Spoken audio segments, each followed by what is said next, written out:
With the motor's mounted base, we will need the mobile holder and one 1/4 inch screw. Place the mobile holder on the center of the car base. Flip the car base and the mobile holder around. Ensure the mobile holder's screw slot is at the center of the acrylic slot. Use the 1/4 inch screw to secure the mobile holder to the car base.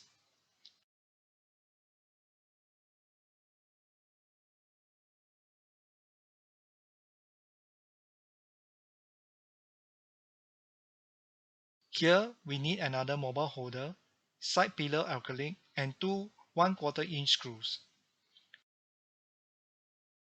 Secure the side pillar acrylic to the car base mobile holder using 1/4 inch screw. Secure another mobile holder at the top of the side pillar using another 1/4 inch screw.